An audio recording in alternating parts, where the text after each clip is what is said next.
Good afternoon DSCs friends. Welcome to Radhika DSC classes.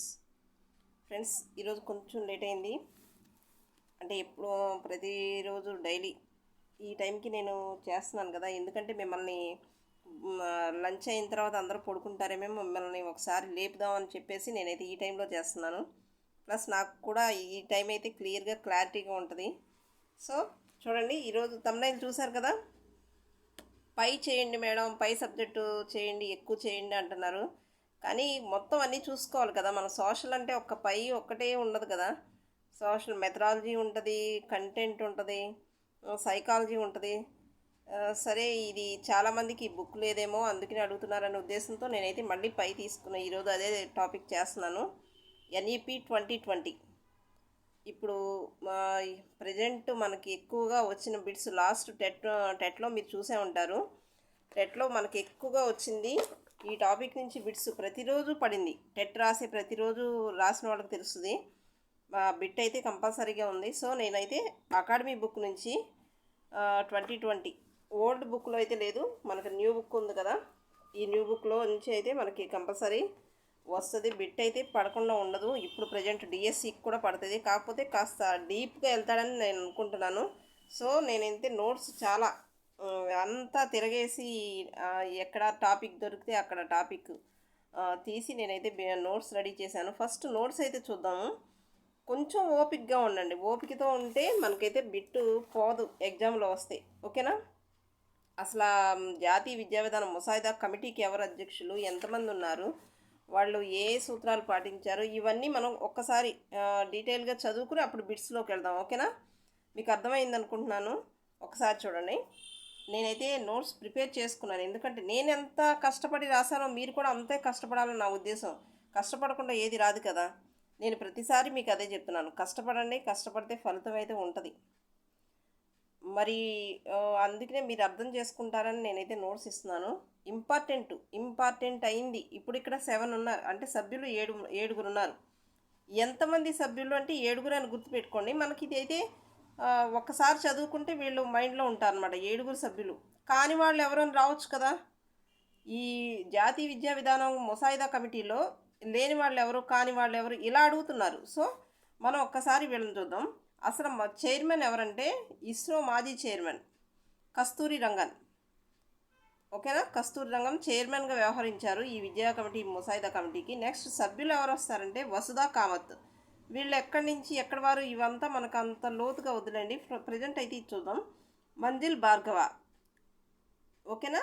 TV Kattimani, Ram Shankar Kureel, Krishnamohan Tripathi, Mazhar Asif, MK Sridhar, ఓకేనా. Okay, ఈ పేర్లు గుర్తుపెట్టుకోండి. నెక్స్ట్, ఇది అమల్లోకి వచ్చింది, ఆమోదించింది ఎప్పుడంటే కేంద్ర ప్రభుత్వం 2020 జూలై 29న ఆమోదించింది, ఓకేనా. జూలై 29. డేట్స్ చాలా ఇంపార్టెంట్. ఇంకా ఇక్కడికి వచ్చి అసలు 2019 మే 31న కేంద్ర విద్యాశాఖ మంత్రి రమేష్ పోఖ్రియాల్కు నివేదిక సమర్పించింది. అంటే ఈయన అధ్యక్షతన సభ్యులు ఎంపికయ్యారు కదా. అధ్యక్షతన ఎప్పుడు నివేదికన ఇచ్చారంటే 2019 మే 31న నివేదికను ఇచ్చారు. ఎవరికి ఇచ్చారు? అప్పుడు విద్యాశాఖ మంత్రి రమేష్ పోఖ్రియాల్కి నివేదిక ఇచ్చారు. ఆ నివేదికలో ఎన్ని పేజీలు ఉన్నాయంటే 484. చాలా క్లియర్గా గుర్తుపెట్టుకోవచ్చు. 448 అనమాట. ఓకే, ఎన్ని అంశాలు ఉన్నాయంటే 19 అంశాలు.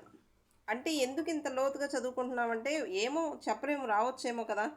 సరే, ఈ నివేదికని ఎక్కడ పెట్టింది, ఏ పోర్టల్లో పెట్టిందంటే MyGov ఈ పోర్టల్లో నివేదికను పెట్టింది. నెక్స్ట్, ఇక్కడ ఏదో ఫిల్ చేద్దామని ఆపాను, ఒకసారి చూడండి. ఇంకా ఇక్కడికి వచ్చి మౌలిక సూత్రాలు చూడండి. ప్రతి విద్యార్థిని గుర్తించాలి, గమనించాలి, వారిలోని ప్రత్యేక సామర్థ్యాలను పరిరక్షించాలి. ఒక్కొక్కరికి ఒక్కొక్క టాలెంట్ ఉంటుంది. ఆ టాలెంట్ని ఏంటంటే టీచర్స్ గుర్తుపట్టాలన్నమాట, గుర్తించాలి, గమనించాలి. ఆ టాలెంట్ని బయటికి తీసుకురావడానికి మనం కృషి చేయాలి. నెక్స్ట్, విద్యార్థులందరూ 3వ తరగతి కల్లా, ఇది చాలా ఇంపార్టెంట్, అందుకనే రెడ్లో రాసాం, 3వ తరగతి కల్లా పునాది పూర్వక అక్షరాస్యతను, సంఖ్యాజ్ఞానాన్ని సాధించే అంశానికి అధిక ప్రాధాన్యత ఇవ్వాలి, ఓకేనా. సంఖ్యాజ్ఞానం అంటే ఏంటి? కనీసం నెంబర్స్ రావటం, అసలు ఇది ఏది ప్లస్ మైనస్ ఇవి గుర్తించే విధంగా, సంఖ్యలు గుర్తించే విధంగా ఉండాలన్నమాట. సరళత్వం, ఫ్లెక్సిబిలిటీ ఉండాలి. తాము నేర్చుకునే అంశాలను మార్గాలను ఎంచుకోగల సామర్థ్యం ఉండాలి. బహుశాస్త్ర విషయాల్లో ఒక సమగ్ర విద్యను అందించాలి. ఎలాంటి కఠినమైన విభజనలు ఉండకూడదు. సృజనాత్మకత, తార్కిక ఆలోచన. ఇక్కడ మనకు చూస్తే చూడండి, ప్రతి సూత్రంలోనూ మనకి పాజిటివ్ అనేది కనిపిస్తుంది. ఇప్పుడు నెగిటివ్ స్టేట్మెంట్స్ మనం ఈజీగా గుర్తుపట్టవచ్చు. ఓకేనా? కాబట్టి ఇలా ఎందుకు ఇవి రాశానంటే, వీటిలో ఏది అవును ఏది కాదు, కానిది ఏది, అలా అడుగుతారు కాబట్టి నేను ఇలా రాస్తున్నాను అనమాట. ఒక 2-3 టైమ్స్ మీరు చదివారనుకోండి మీకు ఈజీ అవుతుంది. భావనాత్మకంగా అర్థం చేసుకోవడంపై ప్రత్యేక దృష్టి ఉండాలి. అంటే వాళ్ళు ఇచ్చిన అంశాన్ని వాళ్ళు నేర్చుకునే విధంగా, అర్థం చేసుకునే విధంగా ఉండాలనేది దీని ఉద్దేశం అనమాట. నైతిక విలువలు, మానవ విలువలు, రాజ్యాంగ విలువలు వాళ్ళకి నేర్పాలి. నైతిక విలువలు అంటే ఏంటి, ఏది మంచి ఏది చెడు అని తెలుసుకోగలిగే విధానం ఉండాలన్నమాట. బహుభాషా విధానాన్ని పెంపొందించాలి. ఓకే. జీవన నైపుణ్యాలు అంటే బయటికి వెళ్ళిన తర్వాత వాళ్ళ సమాజంలో ఎలా ఉండాలి అనేది స్కిల్స్ ఉండాలన్నమాట. నేర్చుకునే స్థాయిని క్రమబద్ధంగా ఎప్పటికప్పుడు అంచనా వేయడంలో దృష్టి ఉండాలి. సాంకేతిక పరిజ్ఞానాన్ని విస్తృతంగా వినియోగించాలి.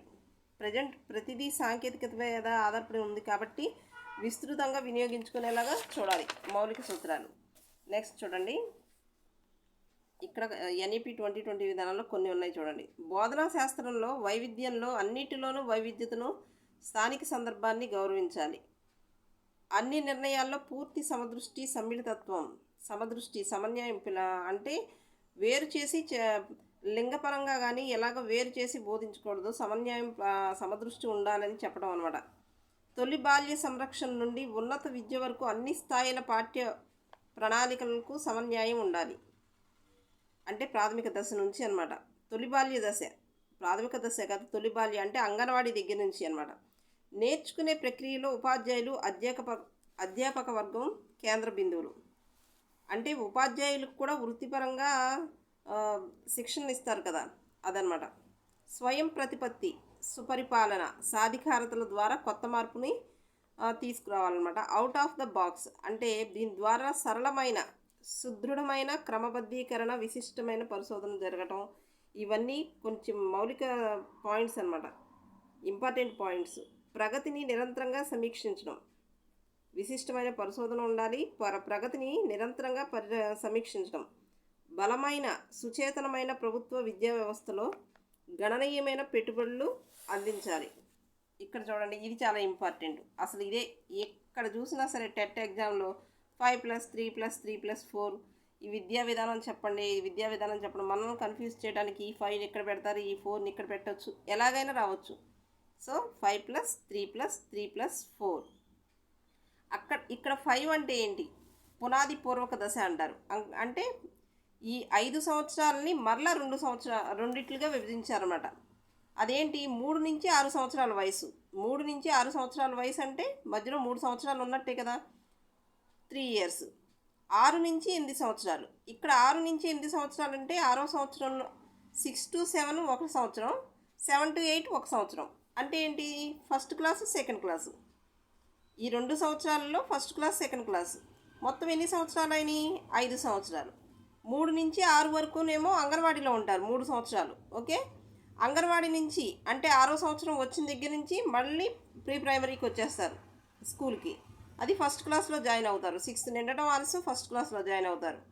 6 నుంచి 7 1 ఇయర్ కదా, 7 నుంచి 8కి 1 ఇయర్ అంటే first class second class. Total 5 years ఇక్కడ పునాది పూర్వక దశలో అయిపోయింది. నెక్స్ట్ అంటే ఏంటి, ప్రైమరీ స్కూల్ని కూడా అంటే ఫస్ట్ క్లాస్ని సెకండ్ క్లాస్ని కూడా అంగన్వాడీలో చేర్చడం జరుగుతుంది, న్యూస్ వస్తుంది కాబట్టి అది. నెక్స్ట్ సిద్ధపాటు అంటే ప్రిపరేటరీ స్టేజ్ అనమాట.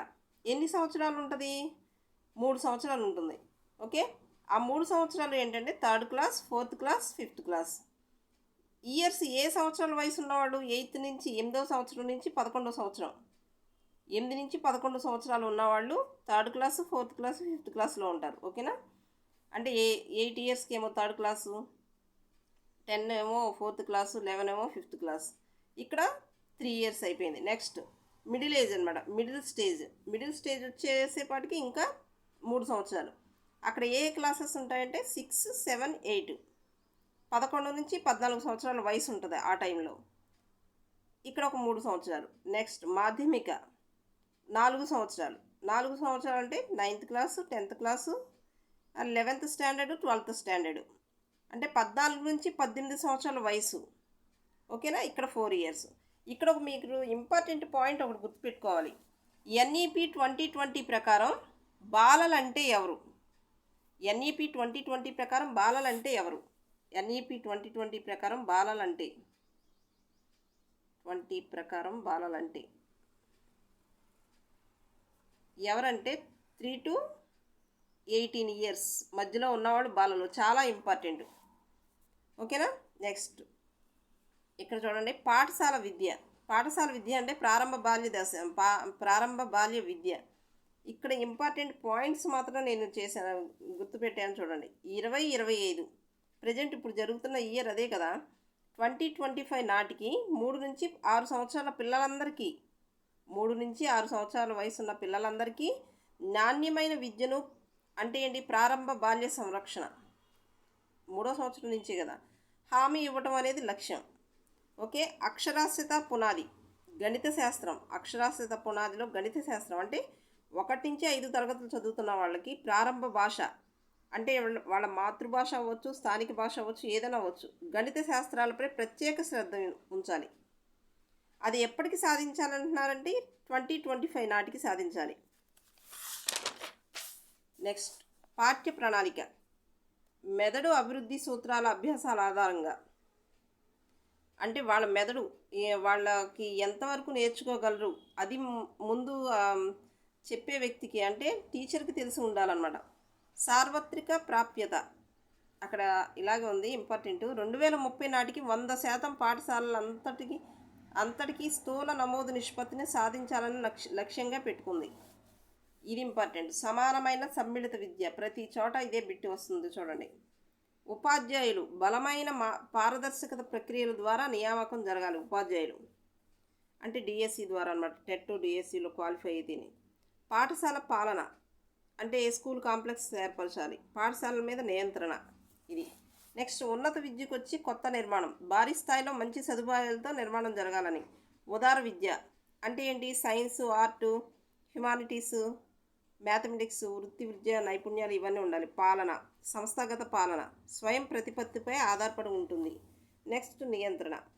ఉపాధ్యాయ విద్యలో వృత్తిపర విద్య ఉంటుంది, వృత్తి నైపుణ్య విద్య ఉంటుంది. ఇక్కడ ఇంపార్టెంట్ బిట్ ఏంటంటే 2025 నాటికి కనీసం 50 మంది అభ్యాసకులకు వృత్తి విద్యను అందించాలని లక్ష్యంగా పెట్టుకుంది. నెక్స్ట్ నేషనల్ రీసెర్చ్ ఫౌండేషన్ దేశవ్యాప్తంగా పరిశోధనల ఆవిష్కరణలు కలుగజేయడానికి ఏర్పాటు చేయడం జరుగుతుంది.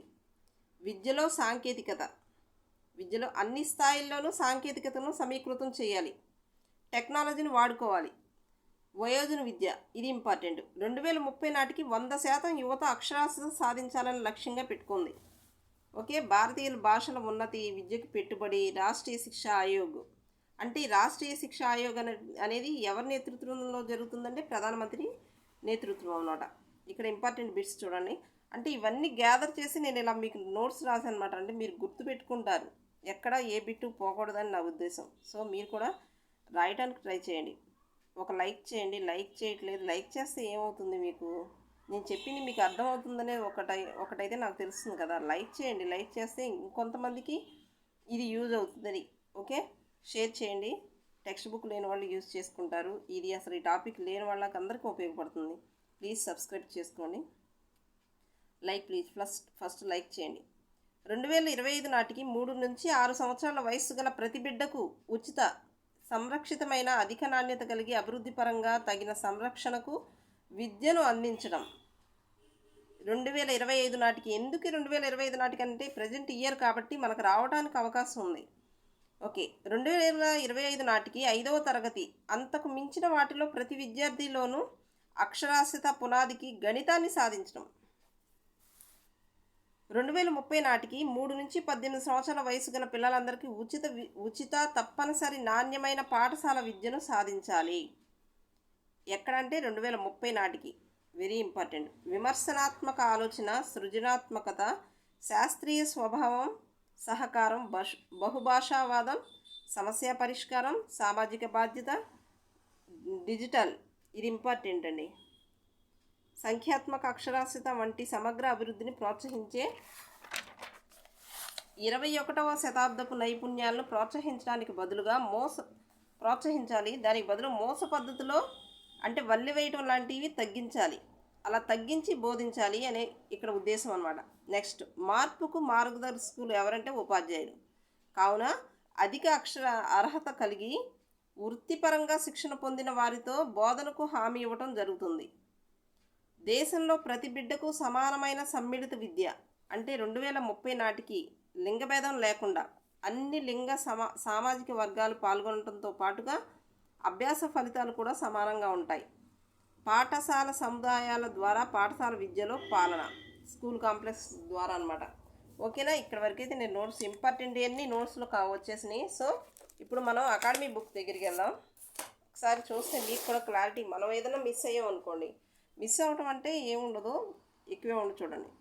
నెక్స్ట్, ఈ విద్యా విధానం అనేది ఏ శతాబ్దానికి చెందింది? 21వ శతాబ్దానికి చెందిన విద్యా విధానం అంటే NEP 2020. 21వ శతాబ్దానికి చెందిన మొదటి జాతీయ విద్యా విధానం NEP 2020, నేషనల్ ఎడ్యుకేషన్ పాలసీ. ఇలా కూడా అడుగుతారు. ఇదేంటంటే మానవతా విలువలతో గుణాత్మక విద్యను సమాజంలో అన్ని వర్గాల వారికి అందించాలి. ఇది దీని లక్ష్యం అనమాట. ఇంకా ప్రపంచ స్థాయి ప్రమాణాలను సాధించడం. ఓకే, మనం బిట్స్కి వెళ్దాం. ఆల్రెడీ బిట్స్ చూసే ఉంటారు. చూడండి, 5+3+4 ఇది పాఠ్య ప్రణాళిక బోధనా పద్ధతులకు సంబంధించింది. 3 సంవత్సరాల నుంచి 18 సంవత్సరాల వరకు సార్వత్రిక విద్యలో భాగంగా ఉంటుంది. ఆల్రెడీ నేను ఇది చెప్పేశాను కదా, పునాది దశ, మిడిల్ స్టేజ్ ఇవన్నీ చెప్పేశాను, మాధ్యమిక దశ ఇవన్నీ. పూర్వ ప్రాథమిక విద్యను ప్రాథమిక పాఠశాలకు అనుబంధం చేసేది. అంటే ఫస్ట్ క్లాసు సెకండ్ క్లాస్, ఇక్కడ ఫస్ట్ క్లాసు సెకండ్ క్లాసు పూర్వ ప్రాథమిక విద్యలో అనుబంధం చేయాలని ఒక నిర్ణయం అన్నమాట. ఇక్కడ చూడండి, మధ్యాహ్న భోజనంతో పాటు ఉదయం అల్పాహార భోజనం కూడా అందించబడుతుంది, అంటే టిఫిన్ అన్నమాట. పూర్వ ప్రాథమిక విద్యకు NCERT ద్వారా జాతీయ పాఠ్య ప్రణాళిక చట్టం తయారు చేయబడుతుంది. నేషనల్ కరికులం ఫ్రేమ్వర్క్ అంటారు కదా, దేని ద్వారా అంటే NCERT ద్వారా. ఓకే, నెక్స్ట్, ప్రాథమిక అక్షరాస్యత, సంఖ్యాత్మకత, మనం అదే చెప్పుకున్నాం. విశేష శ్రద్ధ పెట్టబడుతుంది, సాంకేతికత జోడించబడుతుంది. ఈ 2 కూడా పాయింట్స్ మనకు వచ్చినాయి. ఇక్కడ చూడండి, సాంఘికంగా ఆర్థికంగా వెనుకబడిన ప్రాంతాల్లో ఉపాధ్యాయ విద్యార్థి నిష్పత్తి 1:25గా ఉంటుంది. మిగిలిన చోట్ల 1:30గా ఉంటుంది. ఇది ఇంపార్టెంట్. గుణాత్మక విద్య మనం చెప్పుకున్నదే. 3, 5, 8 క్లాసెస్కి అంచనా స్థాయిని అంచనా వేస్తారు, కానీ 10th, 12th క్లాసెస్ మాత్రం బోర్డు పరీక్షలు ఉంటాయి. వృత్తి విద్య ఎంపిక చేసుకోవాలి. 6th క్లాస్ నుంచి వృత్తి విద్య మీద అవగాహన కల్పించాలి. 9th క్లాస్ నుంచి వృత్తి నైపుణ్యాలు అందించబడతాయి. అవగాహన అయితే 6th క్లాస్ నుంచి. ఓకే, శారీరక విద్య, కళలకు కూడా పాఠ్య ప్రణాళికలో భాగమే, సిలబస్లో భాగమే అన్నమాట. నెక్స్ట్, విషయ భారాన్ని తగ్గించాలి, మౌలిక అంశాలకు ప్రాధాన్యత ఇవ్వాలి. కళా సమన్విత బోధనను, క్రీడా సమన్విత బోధనను అనుసరిస్తారు. వైవిధ్యమైన సబ్జెక్టుల ఎంపికకు అవకాశం ఉంటుంది. నెక్స్ట్, ఇది ఇంపార్టెంట్ చూడండి, బోధనా మాధ్యమంగా ఇంటి భాష, ద్విభాషా పద్ధతిలో బోధించడానికి ఉపాధ్యాయులు ప్రోత్సహించాలి. త్రిభాషా సూత్రంలో భాగంగా కనీసం 2 భాషలు నేర్చుకోవాలి. ఆ 2 భాషలు కూడా భారతీయ భాషలో ఉండాలి. Parakh, performance assessment, review and analysis of knowledge for holistic development. ఇది చాలా ఇంపార్టెంట్. ఓకేనా, ఇదేంటంటే అంచనా వేయటం, మూల్యాంకన కేంద్రం అన్నమాట. అభ్యసనాన్ని పెంపొందించడానికి జాతీయ స్థాయిలో ఏర్పడిన మూల్యాంకన కేంద్రం. ఓకే, 4 సంవత్సరాలు ఇప్పుడు ఉపాధ్యాయ విద్య ఉంది కదా 4 సంవత్సరాలు ఇంటిగ్రేటెడ్ B.Ed కోర్సులు ప్రారంభించబడతాయి. 3 సంవత్సరాలు డిగ్రీ పూర్తి చేస్తే 2 సంవత్సరాలు PG, 4 సంవత్సరాలు డిగ్రీ పూర్తి చేస్తే 1 సంవత్సరం B.Ed. జాతీయ ఉపాధ్యాయ విద్యా పాఠ్య ప్రణాళిక చట్టాన్ని NCTE సహకారంతో ఎన్సీఈఆర్టీ తయారు చేస్తుంది, నేషనల్ కరికులం ఫ్రేమ్వర్క్ని. ఓకే, సంవత్సరానికి 50 గంటల శిక్షణ ఇవ్వబడుతుంది ప్రతి ఉపాధ్యాయుడికి కానీ ప్రధాన ఉపాధ్యాయులకు కానీ.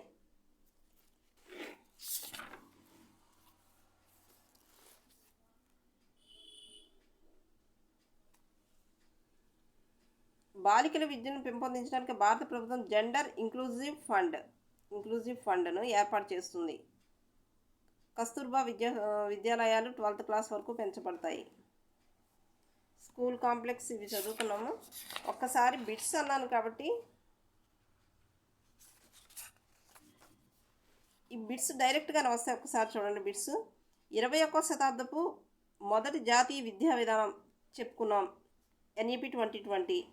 పాఠ్య సహపాఠ్య వృత్తి సాధారణ అని తేడాలు ఉండవు దేనిలో అంటే NEP 2020లో. 3 సంవత్సరాల నుంచి 18 సంవత్సరాల విద్యను అందించే భారత ప్రభుత్వాన్ని అన్నది NEP 2020. రూపకర్త కస్తూరి రంగన్. తెలిసిన బిట్లు ఇవన్నీ మీకు ఆల్రెడీ కంటెంట్లో వచ్చేసినాయి. మధ్యాహ్నం భోజనం అందించాలి, అల్పాహారం కూడా అందించాలి కాబట్టి 1 and 2. ప్రతిపాదించింది ఏంటంటే 5+3+4. ఓకే, గిరిజన ప్రాంతాల్లో ప్రత్యేక జోన్లు ఏర్పాటు చేయాలి, విద్యా జోన్లు. నెక్స్ట్, సాంఘికంగా ఆర్థికంగా వెనుకబడిన ప్రాంతాల్లో ఉపాధ్యాయ విద్యార్థి నిష్పత్తి 1:25 ఉండాలి. సాధారణ ప్రదేశాల్లో అయితే 1:30 ఉండాలి ఉపాధ్యాయులకి విద్యార్థులకి నిష్పత్తి. అంటే కొత్త బిట్ వస్తుందేమో చూస్తున్నారు. సాధ్యమైన చోట్ల కనీసం 5వ తరగతి వరకు, వీలైనంత వరకు 8వ తరగతి వరకు, ఆ పైన ఇంటి భాష, మాతృభాష లేదా ప్రాంతీయ భాష బోధనా మాధ్యమంగా ఉండాలి అన్నది NEP 2020. ఇక్కడ చూడండి, ఇది FLN అంటే బాల్య విద్యలో అనమాట. ఇది రాయటం, గణితం యొక్క ప్రాథమిక నైపుణ్యాలను సూచిస్తుంది. Foundational literacy and numeracy. 2026-27 నాటికి ప్రాథమిక పాఠశాలలో FLN సాధించాలని లక్ష్యం. ఓకేనా, రాయటం, గణితంలో నైపుణ్యం సాధించడానికి ఇది ముఖ్యంగా FLN అంటే. ఇది చెప్పుకున్నాం, కంటెంట్లో వచ్చింది. లేని బిట్ ఏదైనా ఉంటే అది చూద్దాం. ఇక్కడ ఇప్పుడు అంత క్రితం ఎలా ఉండేదంటే మానవ వనరుల మంత్రిత్వ శాఖగా ఉండేది విద్యాశాఖ అనేది. తర్వాత ఎలా మార్చారంటే విద్యాశాఖ అని మాత్రమే మార్చారు. ఓకే, ఫరక్ అంటే జాతీయ స్థాయిలో మూల్యాంకనం అని చెప్పుకున్నాం కదా. ఇది చూడండి, జాతీయ మూల్యాంకనం కేంద్రం కళాశాల ప్రవేశాల్లో అసమానతను తొలగించడం, భారతీయ విద్యార్థులందరికీ సమగ్ర పురోగతికి విద్య యొక్క ప్రమాణాన్ని నిర్ణయించడం. ఇది చెప్పుకున్నాం. Performance assistant review and analysis of knowledge of holistic. ప్రతిపాదించింది ఏంటి? ఇవన్నీ ప్రతిపాదించింది. మల్టీ డిసిప్లినరీ విద్యను అందించాలి, బహుళ ఎంట్రీ ఎగ్జిట్లకు అవకాశం ఇవ్వాలి, ఒక అకాడమిక్ క్రెడిట్ బ్యాంకును స్థాపించాలి, IIT, IIMలతో సమాన స్థాయి గల మల్టీ డిసిప్లినరీ ప్రభుత్వ విశ్వవిద్యాలయాలు స్థాపించాలి. Multidisciplinary education and research universities ప్రతిపాదించింది. ఉన్నత విద్య అంతర్జాతీయ ప్రమాణాలు సాధించాలి. ఓకేనా, ప్రపంచంలో మొదటి 100 స్థానాల్లో గల ఉన్నత విద్యా సంస్థలకు భారతదేశంలో క్యాంపస్ స్థాపించే అవకాశం ఇవ్వాలి. నెక్స్ట్, జాతీయ పరిశోధన ఫౌండేషన్ స్థాపించాలని ప్రతిపాదించింది NEP 2020. ఇది కంటెంట్లో చదువుకున్నాం. భారతీయ భాషలకు ప్రాధాన్యత ఇవ్వాలి, అనువాద వ్యాఖ్యాన సంస్థను ఏర్పాటు చేయాలి, భారతీయ భాషల సంస్థను స్థాపించాలి. ఓకే, నెక్స్ట్ ఇంకా NEP 2020 ప్రతిపాదించింది ఏంటంటే ఇవన్నీ CABEని బలోపేతం చేయడం, GDPలో విద్యపై ఖర్చు చేయాలి, పెట్టుబడులు పెట్టాలి, కేంద్ర రాష్ట్ర స్థాయి సంస్థలు కలిసి పనిచేయాలి, ద్రాతృత్వ భావన గల విద్యాసేవా సంస్థలకు ప్రోత్సాహం అందించాలి. పబ్బజా ఇది దీనికి టాపిక్ కాదు, చూడండి బౌద్ధ కాలంలో చెప్తారు. విద్య అనేది ఉమ్మడి జాబితా. విద్య అనేది జీవిత పర్యంతం జరుగుతుంది. విద్యకి ఎక్కడా స్టాప్ అనేది ఉండదు కదా. మహమ్మదీయుల్లో ప్రప్రథమంగా పిల్లలకి బిస్మిల్లా అనేది చేస్తారు, ఉత్సవం చేస్తారు కదా బిస్మిల్లా అనేది. కాశ్మీర్ నుంచి కన్యాకుమారి వరకు సమాన విద్యా అవకాశాలు కల్పించడం కోసం ఈ విధమైన పాఠశాల వ్యవస్థను ఏర్పాటు చేయాలని కొఠారి కమిషన్ అత్యంత ప్రధానమైన సూచన. ఒకే విధమైన పాఠశాల వ్యవస్థ ఉండాలని. NEP 1986 మరియు POA 1992 ప్రకారం గ్రామీణ ప్రాంతాల్లో ప్రతిభ గల విద్యార్థుల కోసం ఏర్పాటు చేయబడిన పాఠశాలలు నవోదయ పాఠశాలలు.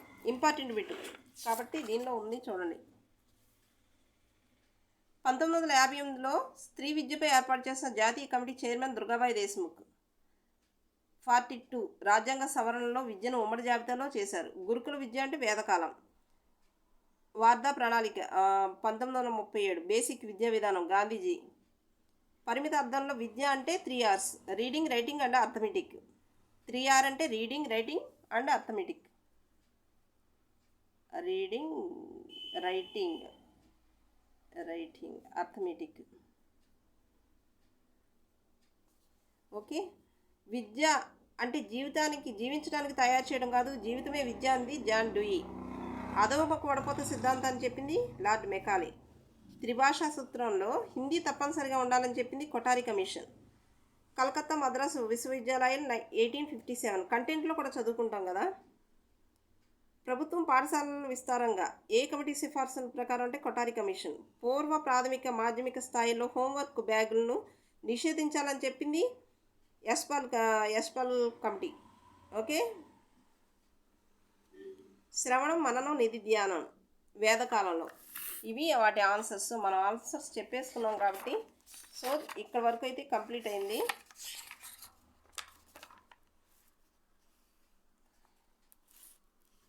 ఇది వదిలేమనుకుంటా. CIETని బలోపేతం చేయడం.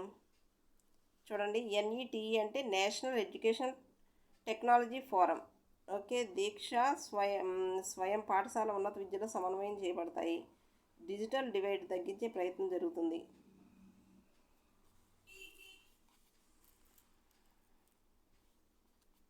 ఓకే.